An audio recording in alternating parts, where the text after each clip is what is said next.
Hello बच्चों, आप लोग जो है आज चैप्टर 2 केमिस्ट्री पढ़ रहे हैं क्लास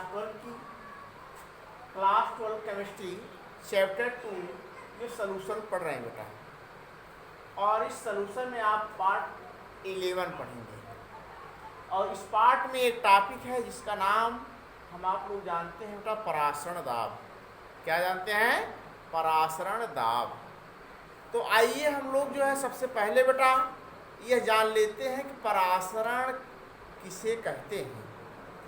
परासरण को जनरली हम आप लोग जानते हैं, इसको आप कहते हो बेटा ऑस्मोसिस। कहते हो ऑस्मोसिस, या इसको हम आप लोग ऑस्मोटिक भी कह सकते हैं। इसका कहते हैं ऑस्मोटिक। तो ऑस्मोटिक या ऑस्मोसिस दोनों एक ही चीज है बेटा। तो देखिए, सबसे पहले हम आप लोग ये जानते हैं परासरण क्या है। तो देखो बेटा, परासरण में आप बता सकते हैं विलायक के अणुओं का अर्धपारगम झिल्लियों द्वारा कम सांद्रता से अधिक सांद्रता वाले अणु की ओर या अधिक सांद्रता वाले विलयन की ओर प्रवाहित होना या होने की क्रिया को क्या कहते हैं? परासरण कहते हैं। कहते हैं परासरण। तो परासरण का अर्थ यही हुआ बेटा। मतलब आप बता सकते हैं परासरण के अर्थ आप बता सकते हैं केवल विलायक के अणुओं का प्रवाह होना या विलायक के अणुओं का प्रवाहित होना। तो विलायक के अणुओं का प्रवाहित होना ही क्या कहलाता है बेटा? परासरण कहलाता है। आप बता सकते हैं विलायक के अणुओं का अर्धपारगम झिल्ली द्वारा कम सांद्रता से अधिक सांद्रता वाले विलयन की ओर प्रवाहित होने की क्रिया को क्या कहते हैं बेटा? परासरण कहते हैं। और इस परासरण का अर्थ यह होगा बेटा, बताएंगे विलायक के अणुओं का प्रवाह होना। तो आप देख सकते हो जैसे आप क्या करेंगे, एक टैंक लेंगे या आप बताएंगे क्या है, मान लीजिए एक यह टैंक है और इस टैंक में आप क्या करेंगे, इसके बीच में एक अर्धपारगम झिल्ली लगा देंगे। क्या लगाएंगे? अर्धपारगम झिल्ली। देखिए, जो अर्धपारगम झिल्ली है इसको क्या बोलेंगे बेटा? अर्ध पारगम्य झिल्ली बोलेंगे, जिसे आप कह सकते हैं सेमी परमिएबल मेम्ब्रेन। तो देखिए, यह जो सेमी परमिएबल मेम्ब्रेन है जिसे अर्ध पारगम झिल्ली कह रहे हैं बेटा, यह बनी होती है जानते किसकी? Cu2FeCN6, जिसे आप कॉपर फेरोसाइनाइड के नाम से जानते हो। तो आप जानते हैं जो कॉपर फेरोसाइनाइड है यह एक प्रकार का उपसंयोजक यौगिक है। इस उपसंयोजक यौगिक के बारे में आप जो है इनऑर्गेनिक केमिस्ट्री में बेटा पढ़ेंगे और इसके नामकरण की विधियां भी पढ़ेंगे। तो आज आप लोग केवल इतना ही जानिए कि कॉपर फेरोसाइनाइड का सूत्र क्या होता है?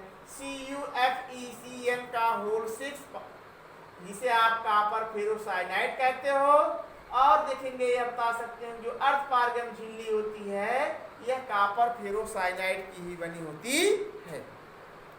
अब क्या करेंगे बेटा, एक तरफ इस पात्र में देख रहे हैं क्या लगा दिए बीच में अर्धपारगम झिल्ली। एक तरफ क्या करेंगे बेटा, हमने लेंगे सॉल्यूशन जिसे हम आप लोग कहते हैं बेटा विलयन। इसे क्या कहेंगे? सॉल्यूशन। और एक तरफ आप क्या लेंगे? सॉल्वेंट। इधर क्या लेंगे? सॉल्वेंट लेंगे। इधर क्या लेंगे? सॉल्वेंट। और इधर क्या लेंगे? सॉल्यूशन बेटा। तो देखिए, जो सॉल्यूशन है इसको आप सॉल्वेंट है इसको क्या कहते हैं? विलायक। और सॉल्यूशन को क्या कहते हैं बेटा? विलयन। क्या बोलते हैं इसको? विलयन कहते हैं।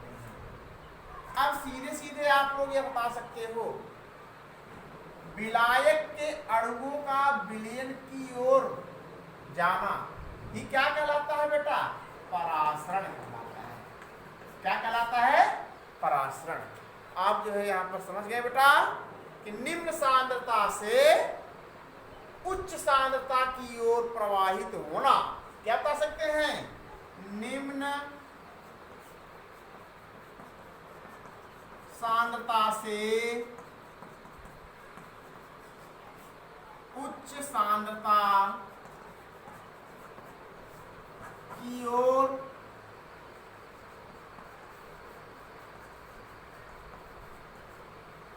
प्रवाहित होना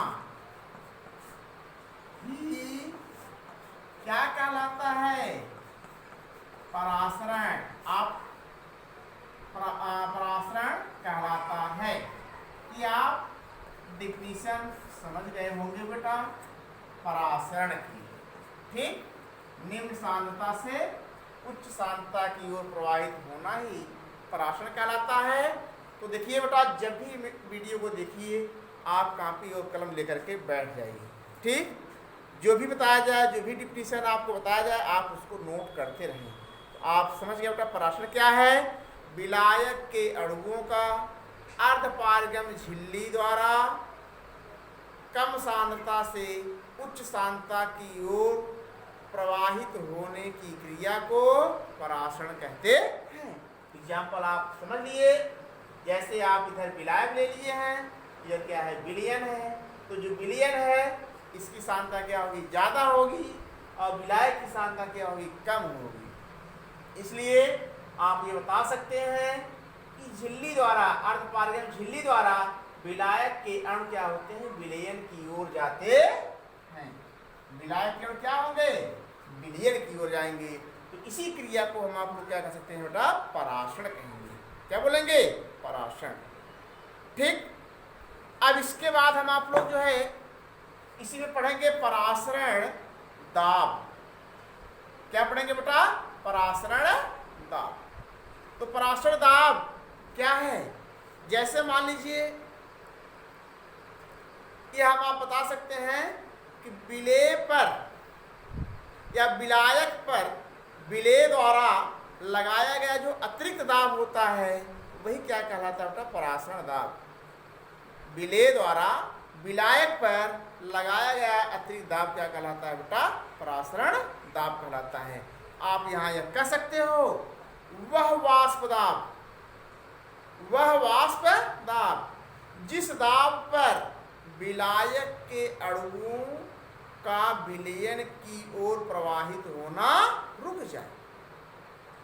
वह वाष्प दाब जिस दाब पर विलायक के अणुओं का विलयन की ओर प्रवाहित होना रुक जाए, वही क्या कहलाता है बेटा? परासरण दाब कहलाता है। क्या कहलाता है? परासरण दाब। तो हम लोग इस वीडियो में परासरण दाब क्या है, परासरण क्या है, यह जान चुके। अब इसके बाद आप लोग ये भी जानने होंगे, पिछली कक्षाओं में क्लास 9th में आप लोग पढ़े होंगे बेटा विसरण क्या होता है। क्या? विसरण। विसरण में आप लोग ये बताएंगे बेटा कि अधिक सांद्रता से कम सांद्रता की ओर जाना। जैसे मान लीजिए कमरा है, इस कमरे में को क्या बंद कर देंगे और एक कोने खड़े होकर के हम आप स्प्रे को छोड़ देते हैं, तो स्प्रे की जो स्मेल होती है ये पूरे कमरे में क्या होती है? समान रूप से फैल जाती है। तो आपको बताया जाता है विसरण। विसरण मतलब बता सकते हैं वह क्रिया है जिसमें अधिक सांद्रता वाले जो अणु होते हैं कम सांद्रता वाले अणु की ओर क्या करते हैं? गमन करते हैं या प्रवाहित होते हैं। तो वह जो क्रिया होती है क्या कहलाती है बेटा? विसरण कहलाती है।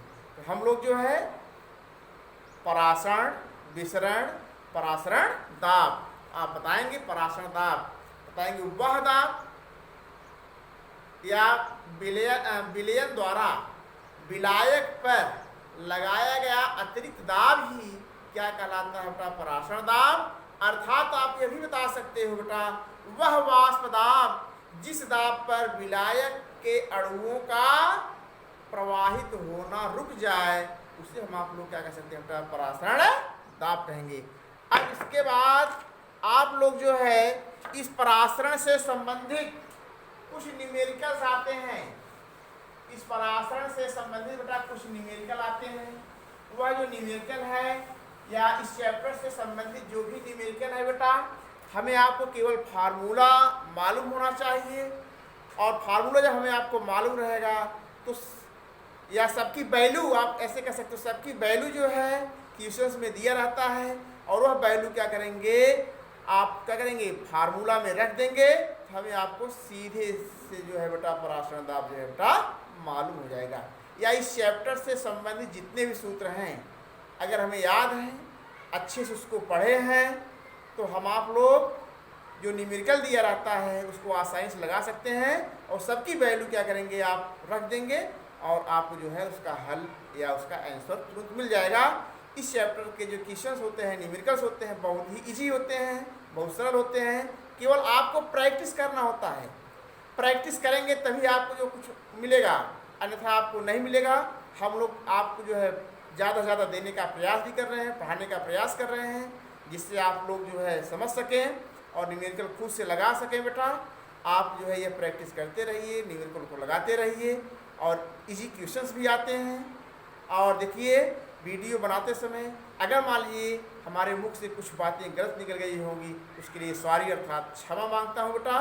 अब हम लोग जो है इस चैप्टर को जो है बेटा आज यहीं पर समाप्त कर देते हैं, या आज सेकंड चैप्टर जो सॉल्यूशन है ये समाप्त हो गया है।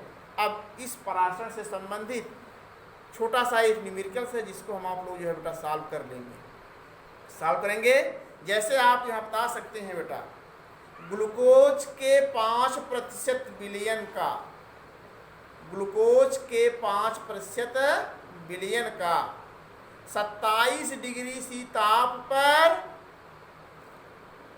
दाब क्या होगा। ग्लूकोज के 5% विलयन का 27 डिग्री ताप पर परासरण दाब क्या होगा। तो आप क्वेश्चंस को लिख लीजिए, मैं लिख दे रहा हूं। ठीक, आपका रहता ग्लूकोज के 5%,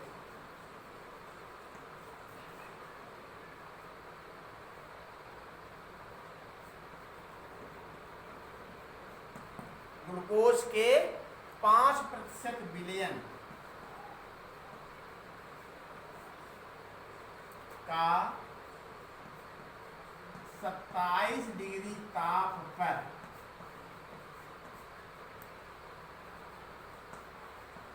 परासरण दाब क्या होगा, क्या होगा। जबकि आप बता सकते हैं यहाँ R की वैल्यू 0.0821, 0.0821 लीटर वायुमंडल डिग्री इनवर्स, लीटर वायुमंडल डिग्री इनवर्स मोल इनवर्स है। ठीक, तो ग्लूकोज का अणुभार पहले आप देखेंगे, आप बता सकते हैं जो ग्लूकोज है, ग्लूकोज का अणुभार आप बताएंगे कितना होगा बेटा। मान लीजिए 180, क्या है बेटा 180। तो आप देखो बेटा, आप गैसीय नियम पढ़े होंगे, क्लास 11th में गैसीय नियम पढ़े होंगे। ठीक, आदर्श गैस समीकरण आप जानते हैं क्या होगा, PV बराबर nRT, P बराबर nRT। आप जानते हैं जहां P क्या गैस का दाब है, क्या है बेटा, P क्या है, गैस का दाब। लेकिन इस समीकरण में आप देखेंगे P बराबर जो nRT है, तो इस PV के स्थान पर आप क्या लिख देंगे, पाई लिखेंगे। क्या लिखेंगे, पाई लिखेंगे। जो फार्मूला मिलेगा पाई वी बराबर एन आर टी होगा। पाई वी बराबर एन आर टी। आप जानते हैं पाई क्या हो गया, पराशर दाब, वी गैस का आयतन, आर गैस का नियतांक, टी उत्तप ताप, और एन आप जानते हैं मोलों की संख्या। आपको पता है एन बराबर आप जानते हैं मोलों की संख्या। क्या बताएंगे, एन बराबर मोलों की संख्या। तो आप यहां लिख सकते हो एन बराबर ग्राम में द्रव्यमान बटे उस पदार्थ का अणुभार। आप यहां लिख सकते हो एन बराबर क्या होगा बेटा, ग्राम में द्रव्यमान, इसको नोट करते रहिएगा जो बता रहे हैं, बटे पदार्थ का अणुद्रव्यमान। पदार्थ का अणुभार, पदार्थ में क्या होगा, अणुभार। तो फार्मूला आपको बताया गया होगा, एन बराबर आप जानते हैं W अपान एन। यह मोलों की संख्या क्या हो गई बेटा, एन हो गई। इस एन के स्थान पर हम आप क्या लिख सकते हैं, W अपान एम भी लिख सकते हैं। क्या लिख सकते हैं, W अपान एम लिख सकते हैं। अब देखो इस फार्मूला में बेटा दिया क्या क्या, आप जानते हैं जो ग्लूकोज है, ये जो ग्लूकोज है, इस ग्लूकोज का अणुभार आप जानते हैं कितना दिया गया है। और सबसे पहले हम आप लोग ये जान लेते हैं ग्लूकोज का सूत्र क्या होता है, C6H12O6 होता है। अब यहाँ कार्बन के 6 परमाणु हैं, हाइड्रोजन के 12 परमाणु हैं, ऑक्सीजन के 6 परमाणु हैं। मतलब जो ग्लूकोज होता है कार्बन, हाइड्रोजन और ऑक्सीजन से मिलकर बना होता है। और आप आवर्त सारणी भी पढ़े होंगे, आवर्त सारणी में आप जानते हैं जो कार्बन होता है इसका परमाणु भार कितना होता है, 12 होता है, ऑक्सीजन का 16 होता है, और हाइड्रोजन का कितना होता है, 1 होता है। हम आप लोग क्या करते हैं, ग्लूकोज का अणुभार निकालेंगे, और इसका सूत्र आप जानते ही हो बेटा, ठीक, सूत्र आप जान ही रहे हो, C6H12O6 है, कार्बन का परमाणु भार 12 गुणे 6 धन 1 गुणे 12 धन 16 गुणे 6। आप क्या लिखेंगे, 12 6 72 धन 12 के 12, 16 छक्का 96 हो गया। आप इसको 8 कर देंगे, 6 2 8 2 10, 9 1 10 7 17 1 18।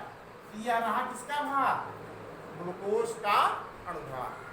क्या मालूम है, ग्लूकोज का अणुभार आपको मालूम है, ठीक। अब इसके बाद आप जानते हैं निकालना आपको क्या है बेटा, पाई निकालना है, तो परासरण दाब आपको निकालना है। और W जो ग्लूकोज के 5% मिलियन, ग्लूकोज के जो 5% मिलियन है, ग्राम में जो द्रव्यमान ग्लूकोज को दिया गया कितना बेटा, 5%। तो आप इसको क्या मानेंगे, 5 ग्राम कहेंगे। क्या कहेंगे, 5 ग्राम। और आयतन आप जानते हैं V होता है, तो आयतन को निकालने के लिए आप जानते हैं बेटा कितना हो जाएगा, 100 बटा कितना हो जाएगा, 1000 होगा। इसको जब हल करेंगे 0.1 आएगा, कितना आएगा, 0.1 लीटर आएगा, तो आयतन, ठीक है। इसके बाद यम की वैल्यू, यम की वैल्यू हम आप जो है कैसे पता करेंगे बेटा, आपको मालूम होगा ग्लूकोज का अणुभार मतलब कितना गया, 180। अब देखिए फार्मूला में आपको W का मान मालूम हो गया, M का मान मालूम हो गया, V का मान मालूम हो गया, और R की वैल्यू यहाँ पर देखो बेटा दी गई है, R की वैल्यू दी गई है। अब आपको पता करना है T, टेम्परेचर T। आप जानते हैं यहाँ पर टेम्परेचर कितना दिया गया, 27 डिग्री सी दिया गया है, कितना, 27 डिग्री सी दिया गया है। अब इस 27 डिग्री सी को क्या करेंगे, केल्विन में चेंज करेंगे, तो क्या होगा, 27 धन 273 बराबर कितना हो जाएगा, 300 केल्विन हो गया। अब सबकी वैल्यू केवल क्या करेंगे, फार्मूला में रख देंगे, कैलकुलेशन आप खुद कर लेंगे बेटा। तो पाई V बराबर NRT, तो पाई का मान आपको निकालना ही है, पाई गुणे V का मान कितना हो गया, 0.1 बराबर M का मान मतलब आप जानते हैं दिया गया है W/M, इसके स्थान पर आप लिखते हैं एम का स्थान पर क्या लिखते हैं W/M लिखेंगे। वैल्यू आपको केवल रख रहे थे यहाँ पर। W का मान क्या है बेटा, आप देख रहे हैं कितना है 5, M का मान कितना दिया गया है 180, फिर आप गुणे R का मान देख रहे हैं कितना है 0.0821, गुणे T का मान कितना दिया गया है 300 दिया गया है। ठीक, कितना दिया गया है 300 दिया गया है। अब आप हल करेंगे 5 × 5, 5 × 15, 5 × 30। ठीक, यही होगा, देख रहे हैं ना। तो इसको आप क्या करेंगे बेटा, जब हल कर लेंगे, और जब हल करेंगे तो यहाँ पर पाई का मान आप कैलकुलेशन कर लीजिएगा। कैलकुलेशन करने में काफ़ी लंबा समय लगेगा बेटा, कैलकुलेशन आप कर लीजिएगा। जो आंसर आएगा इसको हल करने पर जो आंसर आएगा वह आंसर होगा 6.84 वायुमंडल। तो पाई बराबर क्या है 6.84 वायुमंडल होगा। यह आप बेटा क्या समझते हैं, इसका आंसर हो गया। तो यह आप जो है बहुत आसानी से जो है बेटा लगा सकते हैं। और यह पराशर दाब से संबंधित यह वेरी इंपॉर्टेंट क्वेश्चन है, न्यूमेरिकल्स है, जो पराशर दाब पर बेटा आधारित है। ठीक, इसके बाद इसी में एक छोटा सा न्यूमेरिकल और देख लेते हैं, एक छोटा सा न्यूमेरिकल और देख लेते हैं बेटा, वह भी इंपॉर्टेंस ही है। और वैल्यू आप जो है रख करके मान को आसानी से निकाल सकते हैं। जैसे कोई भी क्वेश्चन दिया रहे, आप उसको पहले पढ़ें अच्छे से, पढ़ने के बाद क्या क्या दिया गया है, क्या पूछ रहा है, वैल्यू आप रख देंगे उसके स्थान पर, आपको जो है तुरंत मालूम हो जाएगा। तो आप यहाँ कर सकते हैं, क्वेश्चन है 0 डिग्री C पर 6% यूरिया, सेम क्वेश्चन वही है। 0 डिग्री C पर 6% यूरिया विलयन का पराशरण दाब ज्ञात कीजिए। आप क्या क्वेश्चन लिखेंगे 0 डिग्री C पर 6% यूरिया विलयन का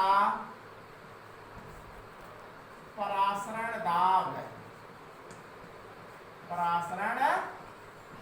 दाब ज्ञात कीजिए। ठीक, तो देखिए पिछले वाले न्यूमेरिकल्स में आपको R की वैल्यू मालूम थी 0.0821, ये आपको मालूम ही था, और फार्मूला आपको वही चीज निकालना है। तो इसको हल करने के लिए सबसे पहले हम आप लोग क्या करेंगे, यूरिया का सूत्र जानेंगे। इसका सूत्र है यूरिया, जो यूरिया होता है, यूरिया इसका सूत्र NH2CONH2 होता है। अब इसका अनुभाग निकालेंगे तो नाइट्रोजन का 14 और हाइड्रोजन का 1 × 2, कार्बन का 12, ऑक्सीजन का 16, नाइट्रोजन का 14, हाइड्रोजन का 1 × 2। तो आप क्या करेंगे 14 धन 2 16 हो गया, धन 12 धन 16 धन 16।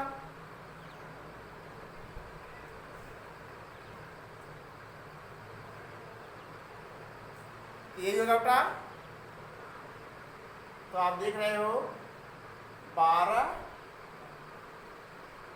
और 14 धन 2, गलती हो गई बेटा, यहाँ पर 14 धन 2 है।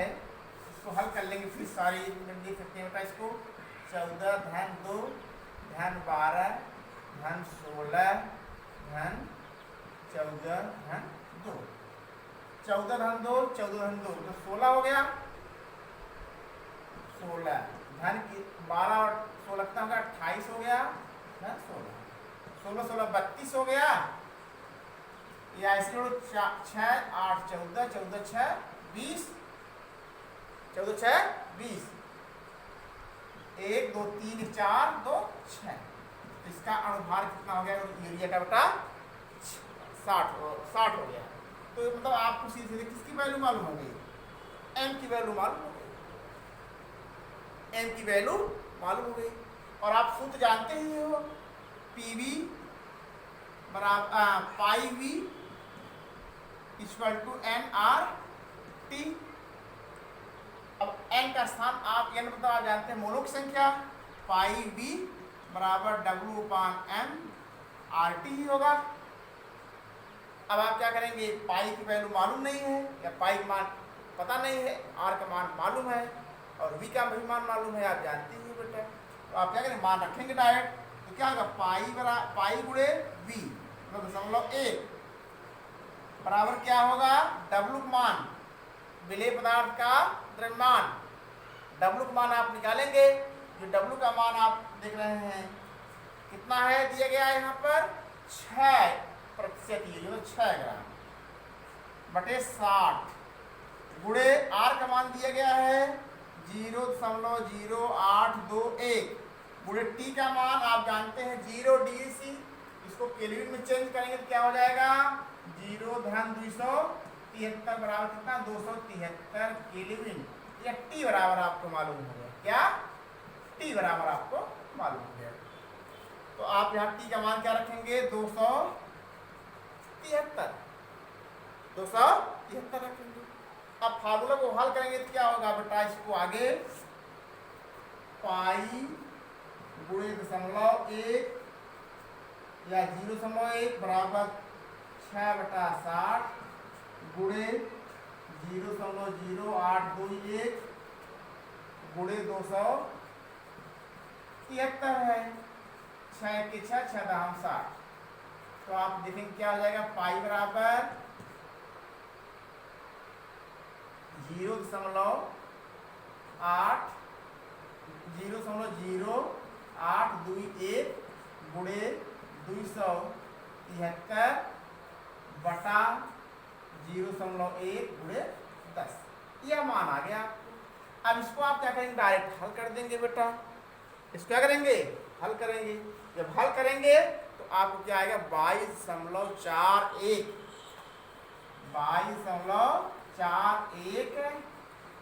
वायुमंडल, आपको पाई का मान मालूम हो गया। यही इसका आंसर है बेटा, क्या है आंसर। यह चैप्टर आज समाप्त होता है बेटा, और इसको अच्छे से पढ़िएगा। और वीडियो बनाते समय अगर मान लीजिए कुछ हमारे मुख से गलत निकल गया होगा, उसके लिए मैं क्षमा मांगता हूँ। धन्यवाद बेटा। बस